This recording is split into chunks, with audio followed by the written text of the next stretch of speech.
Okay, so as I was going to work today and I was, sitting over here in the parking lot, I thought every day I have like 20 minutes before I get to work, that they are pretty much empty 20 minutes. And I'm sitting here waiting. Either I go a little bit early. So I thought to myself, okay, there's a lot of people that are following the channel, but obviously I want more people to follow the channel. And a lot of the things that I talk about, metaphysics and New Age, maybe it's not everybody's cup of tea, but there is an area in which I have learned a lot for the last, I'll say, since 2010, and I think it will be helpful for people to know, and that's like entrepreneurship, right? So I was thinking to myself, if I was a business entrepreneur and I want to start my own business, and since I've gone through a few ideas and a few businesses of my own, they normally say that people go through at least 9 to 10 or even 11 ideas of businesses before they start breaking up. And right now I have my digital platform. And so let me describe a little bit about my kind of like the basics. I think I wanted to do this kind of extemporaneous today, instead of just having a list. But hopefully in the next videos, I will have a list. So what will be the first thing that I will say? It is the main, obviously, a lot of people say that a business starts with an idea that you have. Normally, it could be a new idea, although new ideas are kind of hard to implement with very little money. And most entrepreneurs, um, obviously they want to start a business is because in the first place they're trying to make money. So a lot of people think they need to invent something brand new.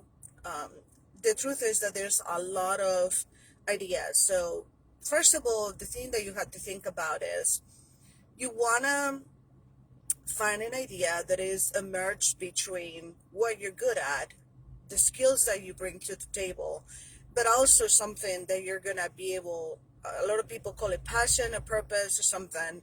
Other people call it life project. So you want to make sure that you have a combination of both, because being an entrepreneur is pretty much be even broke for some time. It could be months, it could be years. Um, it takes a lot of work. Um, in addition to, sometimes you have to work your other two jobs or another job to be able to make it. So this is something that you have to be realistic about.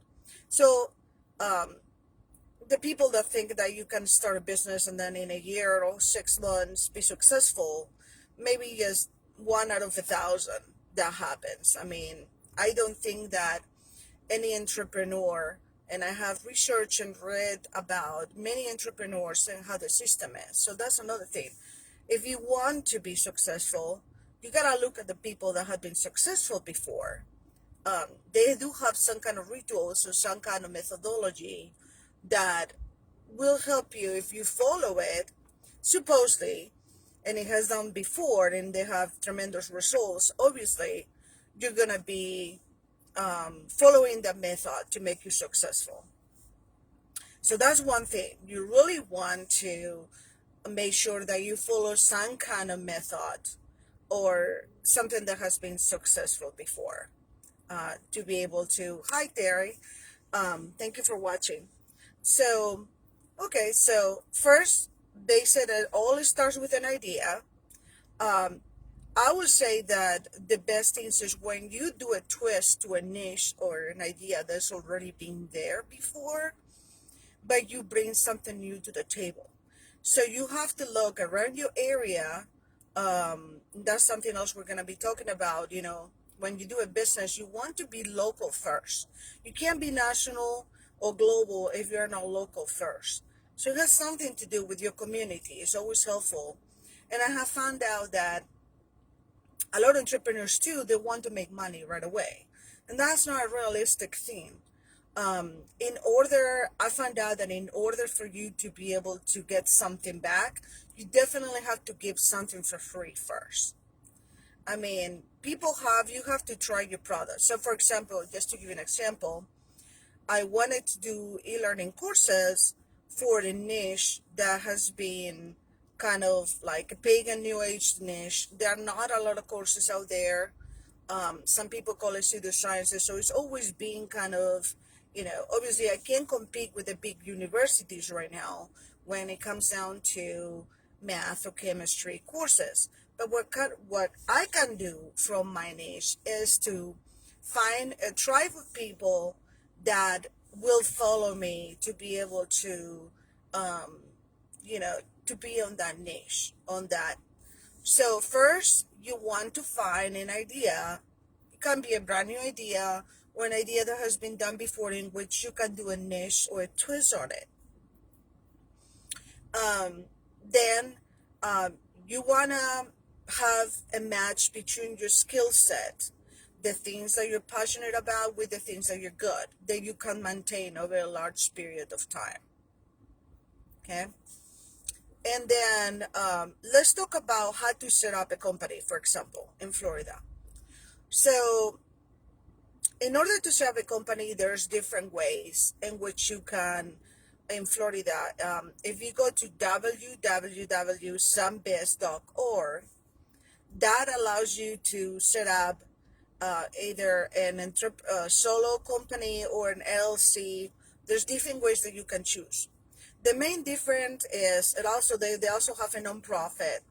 um, the main thing that you have to think about is that when you do a solo entrepreneurship, you're going to be using your social security number. A lot of people do that at first because they think that it is just a hassle to go to the IRS website and get what they call an EIN number or a TIN number, which basically is a number that you have with the IRS for them to track your taxes. And also, if you wanted to have employees, then you're obviously going to need an EIN number to be considered for tax purposes.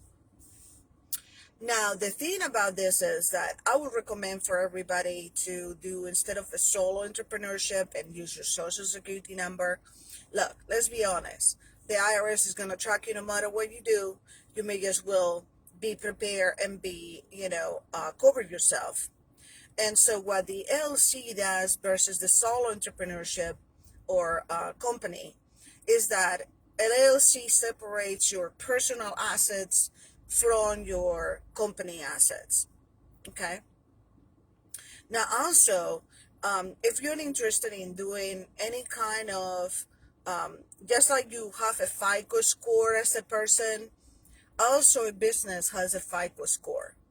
In order for companies, banks and other entities to back you up once you start making capital, and also to help you with the reputation of your business, you need to get what is called a DUN number. Now, I can't say the name because it's really long, but I think it's something like Duns and Bradstreet or something like that number. DUN. So go online and get your DUN number. All of this is free. You don't have to pay anything. The same thing for the IRS. We used to, I think it was a few years back, you had to pay $89 for your EIN number, but right now it's free. So I would recommend that you get that EIN number. You get a paper with that you can keep your EIN number, and it is helpful just in case your company grows and you can add employees to it.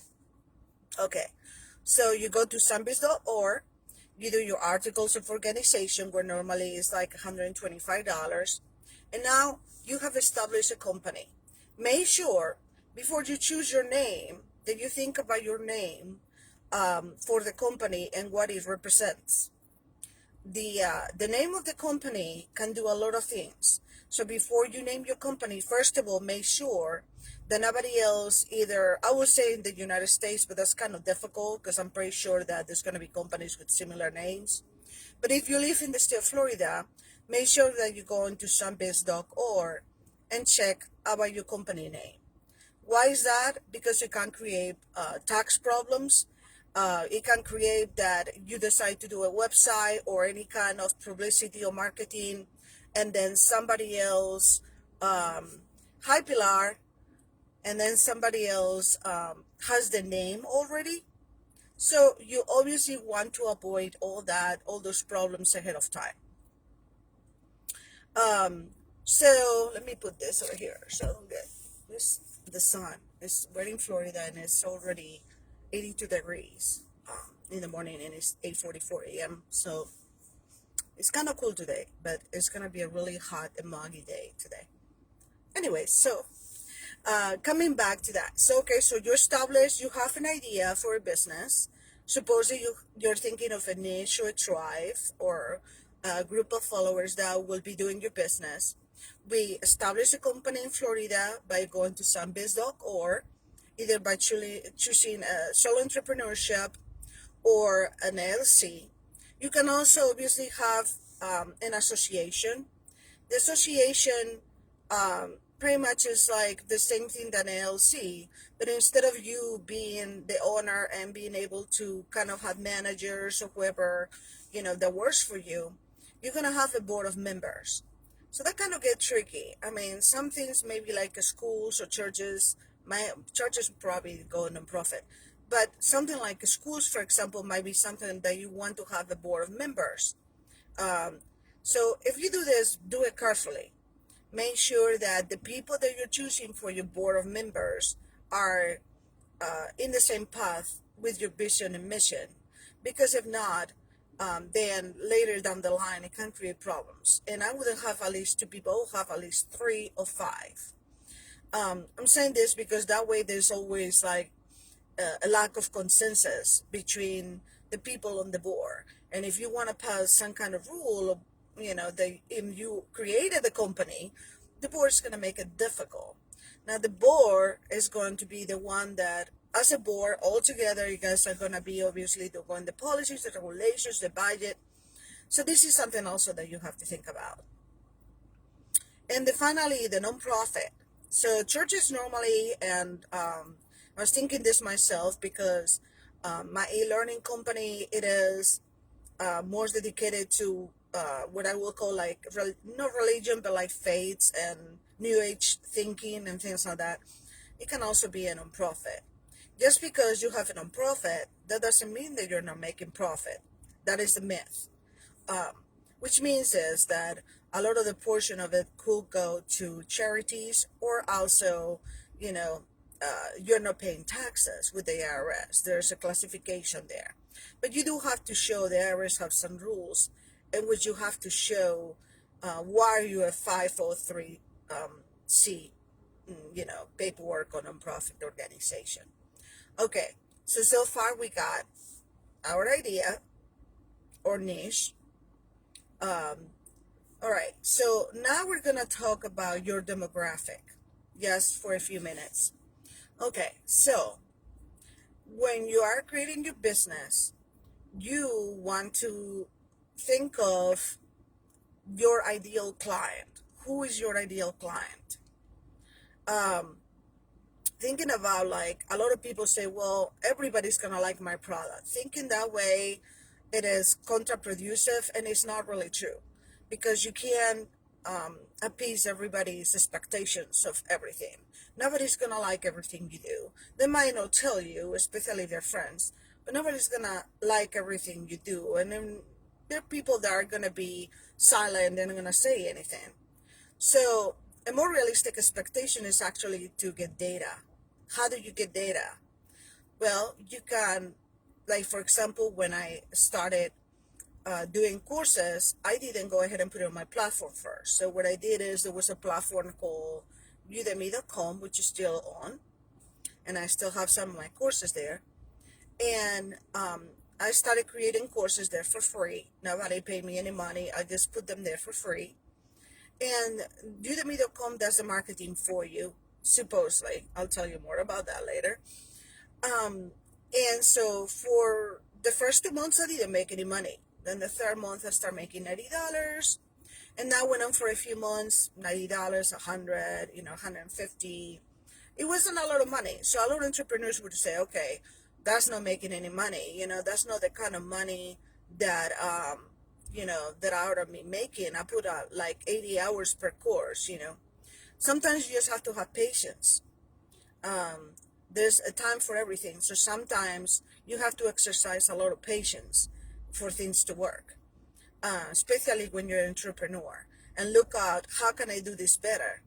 It's giving me $90. How can I make it to give me 150? How can I make it to give me 250? And so, not only you have to be persistent, but you have to think a little bit ahead, to be a chapter ahead of most people when you're thinking strategy wise. And then to be honest with yourself and see the things that are not working and the things that are working. And the things that are not working, why they are not working. So a lot of that, just to give an example, I started putting courses on that platform, and I put 10 courses, and in a year we have 18,000 students. You heard me right, 18,000 students. Now my courses sold for $9.99 to $29.99, which is like 30 euro or so, okay? Average per person. Because Udemy was doing all the marketing, they were keeping 99.9% of the profit. Last year, we make $500,000. And of $500,000 that my business made, Udemy kept everything is at $7,000 last year. Okay. So after 2 years of them doing that, I started thinking, okay, obviously the courses are working. Why am I paying Udemy, for marketing? I mean, if you think about marketing, if they market on Google and Facebook, how much money are they making or paying for me for one course? And the answer is probably cents to just put that out there, because they're doing it for thousands of other instructors. So the thing occurred to me, okay, they're keeping all this money. So obviously, how much money would I have to pay to Facebook and Google to be able to get the result? And the thing is that Google is free, pretty much, if you know how to do it. Facebook, I wouldn't, if you're an entrepreneur, I'm sorry to tell you, you're going to have to spend close to, I would say, between $500 and $5,000 a month for it to make a dent. A lot of people will say, oh, that's not true. But I mean, I have tried. I have a lot of capital. Facebook doesn't really, it might get you likes, it might get you subscribers for your YouTube channel, but it doesn't make you any profit or any money. Now, Google has many different themes, and I have to continue this later on. Sorry about to cut you right now. We'll talk about Google. We're going to talk about your logo, how to do a website, and how to establish your branding online. But I have to go to work, okay? Because I don't want to get fired. Love you guys. Bye.